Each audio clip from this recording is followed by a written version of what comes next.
Guys, কেমন আছো সবাই? তো চলো আজকে সারাদিন কি করলাম সেটাই তোমাদের সাথে শেয়ার করব। তো দেখো, আমাদের এখানে আজকে সারা দিন প্রচণ্ড পরিমাণে বৃষ্টি হচ্ছে। এক নাগাড়ে বৃষ্টি থামার কোনো নামই নেই। আর বৃষ্টি তো হবেই, যেহেতু বর্ষাকাল, আবার শ্রাবণ মাস। আর দেখো, তারপরে আমি স্নান টান কমপ্লিট করে বসেছিলাম। আর তা করতে করতে একটা পার্সেল এসেছিলো। আর কি অর্ডার করেছিলাম চলো দেখাই তোমাদের। অর্ডার করেছিলাম হচ্ছে চিয়া সিড, যেটা অর্ডার করেছিলাম মায়ের জন্য। আর চিয়া সিডের কিন্তু প্রচুর উপকারিতা আছে। আমি তো চিয়া সিড মাঝে মধ্যে খাই, রেগুলার বেসিসে খাই না, বাট আমার মা রেগুলার বেসিসে খায়। তো তোমরা কারা কারা চিয়া সিড খাও অবশ্যই কমেন্টে জানাবে।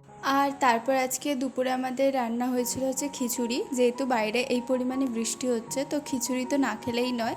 খিচুড়ির সাথে হয়েছিল সব সবজি দিয়ে একটা তরকারি, বেগুনি, পাঁপড় ভাজা, আর হয়েছিল খেজুর তেঁতুলের চাটনি।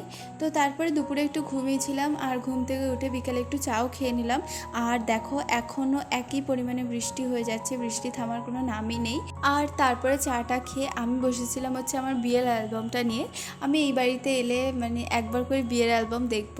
আর আমার ভীষণ ভালো লাগে বিয়ের অ্যালবাম একবার করে দেখতে, মানে অনেক কিছু মেমোরিজ মনে পড়ে যায় আর কি। তো যাই হোক, তো বিয়ের অ্যালবাম দেখা কমপ্লিট করে আমার একটু খিদে পেয়ে গেছিলো, তো আমি একটুখানি বিস্কিট আর চিপস খেয়েছিলাম।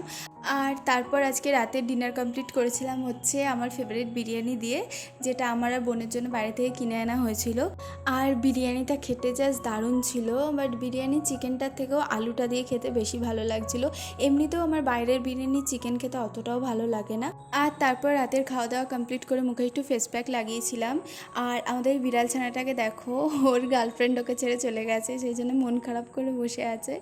যাই হোক, আজকের ভিডিওটা এই পর্যন্তই থাকলো। আমাদের যদি ভিডিওটা থেকে কিছু ভালো লেগে থাকে তো অবশ্যই একটা লাইক করে দিও, আমার চ্যানেলটা সাবস্ক্রাইব করে পাশে থেকো। তো দেখা হচ্ছে নেক্সট ভিডিওতে। তো আজকের মতো টাটা সবাইকে।